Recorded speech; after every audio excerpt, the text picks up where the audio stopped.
Myths about the Russian-Ukrainian war and the Iranian mass media. Iran is one of the most sanctioned countries in the world. In terms of the number of imposed sanctions, it is second only to Russia. Iran has become Russia's top military backer. Russia's been using Iranian drones to strike energy infrastructure, depriving millions of Ukrainians of power, heat, and critical services. People in Ukraine today are actually dying as a result of Iran's actions, said John Kirby, U.S. National Security Council spokesman. Iran officially denies its involvement in providing any military aid to Russia. The position of the Iranian mass media regarding Russia's war against Ukraine. The USA is to blame for everything. Note that all media in Iran are subject to censorship. In 2022, the country ranked second for internet censorship. All media unanimously deny military aid to Russia from their country. The state media IRNA presents analytical material on the problem of membership in NATO, in which it explains the reason for the war in Ukraine. One of the reasons for the start of the Ukrainian crisis was the promotion of the project of Russophobia and the accession of other countries to NATO. What is interesting is that the media does not mention the events of the Russian-Ukrainian war, or the crimes of the Russian military. Shelling of the civilian population, missile strikes on critical infrastructure, etc. In the context of the war, there are only references to the provision of military and economic aid to Ukraine by Western partners. Due to the escalation of the conflict and news about Russia and its attempts to search for a diplomatic solution to the war. Also, journalists often avoid the word war, instead using the wording Ukrainian crisis or conflict. Hamshari, Iran's main national newspaper, blames America for the war in Ukraine. This war was created by America, and even now America is making the biggest profit from this war. The people of Ukraine are in trouble, and American arms factories are taking advantage of this. Journalists of the Iranian newspaper Kayhan say the following. Europe and America have turned Ukraine into their weapons laboratory, and many of these weapons first fall into the hands of criminal groups. And secondly, some of these weapons remain unused in the hands of the Ukrainian government, because the Ukrainian military does not know how to use them. In the newspaper Risalat, there are also accusations against America. The regime of the United States of America creates crises and feeds on them. Ukraine is also a victim of this crisis policy. America brought Ukraine to the state it is in by interfering in its internal affairs and organizing meetings against the government. Let's analyze the main theses of the Iranian mass media regarding the war in Ukraine and what is wrong with them. Myth number 1. Iran does not supply drones to Russia. Israeli President Yitzhak Herzog said that his country has evidence that Russia uses Iranian kamikaze drones. The Israeli Defense Ministry found fragments of Iranian Shahed-136 attack drones in Ukraine. Representatives of the U.S. Department of Defense indicate that Tehran supplies Russia with its drones. They published photos and analysis of the drones. Iranian kamikaze drones Shahed-136 under the Russian name Garin-2 kill Ukrainians and destroy critical infrastructure.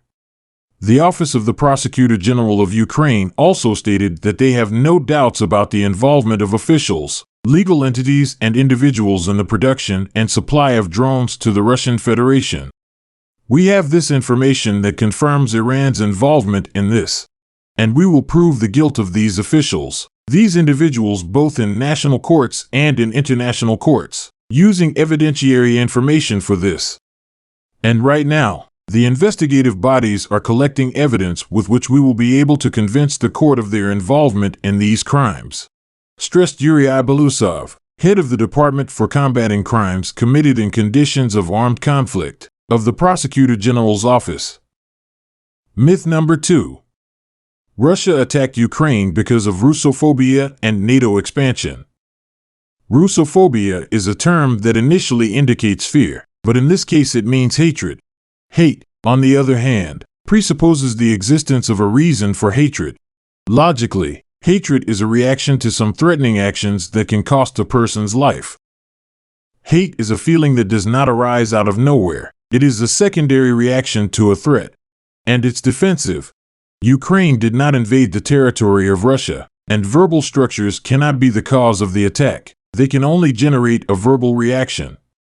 The brilliant speech of Timothy Snyder, American historian, writer, professor of Yale University, specialist in the history of Ukraine, author, at the session of the UN General Assembly on the nature of Russophobia, precisely as a tool to justify Russia's aggression against Ukraine, actually disarmed those who promoted this thesis. Comments on Russia's attack on Ukraine due to Russophobia. Myth number 3. The threat of Russia due to NATO expansion is also speculation.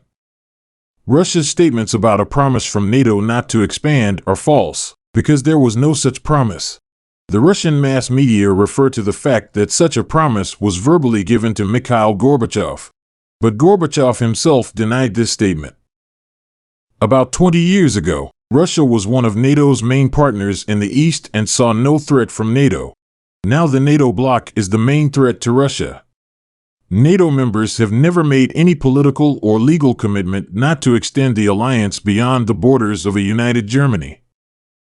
Claims that NATO has pledged not to expand fundamentally misrepresent the nature of the alliance. NATO, as a defense alliance, is not expanding in the imperialist sense.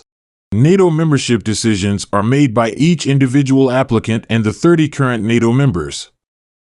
Each sovereign state can choose its own path, and the border states, in this case, Russia, have no right to interfere. The delegation of the European Union to the People's Republic of China document states.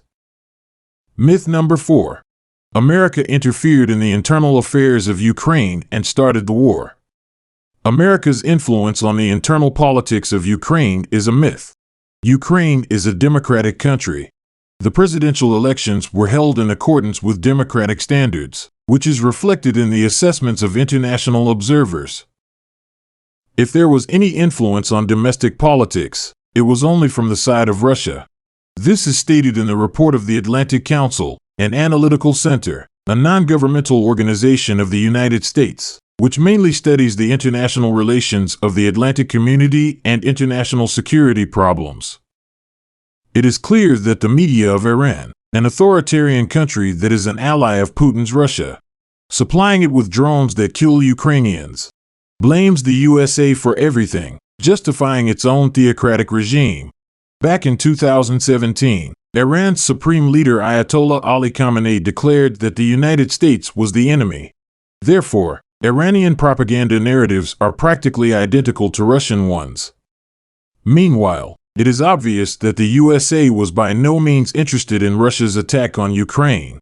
Let's remember that after the terrorist attacks of September 11, 2001, American democracy has been waging wars for more than 20 years. This is exhausting both on the budget and on public opinion, so its leaders have recently been looking for allies to whom they can shift some of the burden and costs of maintaining the current system and security balance. For example, Japan has become such in the Pacific region. The goal of Washington's policy in the last 2 decades was to separate Moscow from its main competitor, Beijing.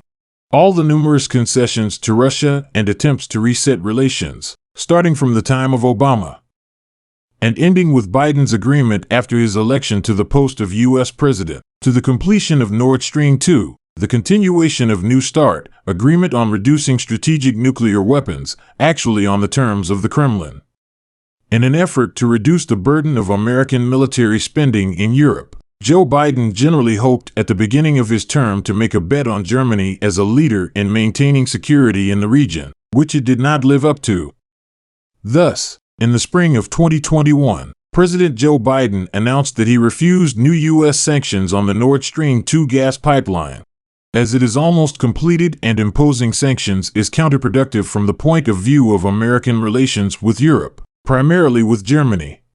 On July 21, 2021, the United States and Germany announced that they had officially agreed to complete the construction of the Russian Nord Stream 2 gas pipeline, publishing a joint declaration with promises to Ukraine. German Chancellor Angela Merkel called it a good step then. In general, in 2021, it seemed that the possibility of a gradual withdrawal of the United States from Europe could prevail in discussions about the foreign policy strategy of the United States. In particular, in the article Exactly How Helpless is Europe? Professor of Harvard University and one of the main representatives of the neo-realist school of international relations, Stephen M. Walt, the author questioned whether Europe is really so weak that it cannot defend itself against potential threats and must use the military support of the United States. That is, Walt was in favor of a joint plan to reduce the military presence agreed with the Allies, one of the main goals of which would be to throw Europe into the water in order to force greater efforts in the field of ensuring its own security. Then America could focus its interest on the Indo-Pacific region, where there is a threat to its strategic interests, and also pay more attention to internal modernization. Walt argued that the worst-case scenario, which would be a Russian attack on the Baltic states or Poland, that is, what would happen if Ukraine fell in the first days, was unlikely, and therefore to conduct a policy with Russia, recognizing it as what it is, and moving the borders of the North Atlantic Alliance closer to Russia did not live up to expectations, because Central Europe, in particular, Poland, does not meet the standards of Western democracies, and therefore the efforts of the West to protect this region are unnecessary. So, instead of blaming the U.S. for starting the war, we can rather talk about the too soft and accommodating position at that stage towards Russia. The unconvincing signals that did not convince Putin that America will not stand aside, as well as insufficient faith in stability of the Ukrainian army, society, and the state to Russian aggression. Myth number 5. Weapons provided to Ukraine end up on black markets. This myth has already been refuted by the Ukrainian. The probability of Western weapons entering the black markets is extremely low, and no such cases have been recorded. Myth number 6. The Ukrainian military does not know how to use the weapons provided. The Ukrainian military is learning to use Western weapons. For example, in Germany, Canada, and Poland, they learned to drive Leopard and Leopard 2 tanks. In Britain's Challenger 2 tanks. In Estonia, they learned to drive FH-70 howitzers. In Germany, PZH-2000 self-propelled howitzers. In Italy, SAMP-T anti-aircraft systems. In the USA's HIMARS and other systems. Viktor Yermoshkin, an analyst at the Analytical Center for Studying and Countering Hybrid Threats, refutes this myth. In September 2022, a partial mobilization was announced in the Russian Federation. The Kremlin was forced to take this unpopular step due to very large losses at the front and the impossibility of holding the front line with the available forces. By September 2022, the professional army of the Russian Federation was effectively defeated, bloodless and exhausted.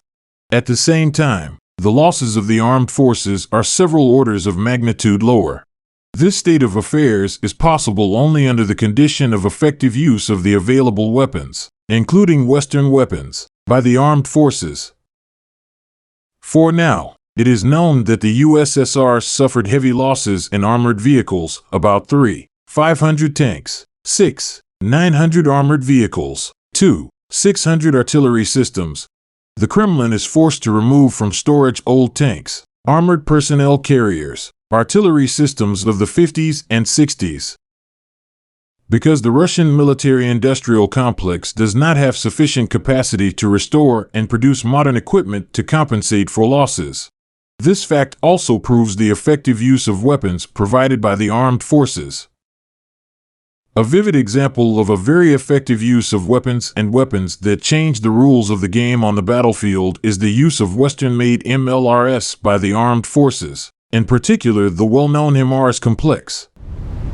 The effective use of these complexes led to the breakdown of the logistics system of the Russian armed forces, the displacement of warehouses and control points from the front line to a range beyond the reach of these MLRS complexes.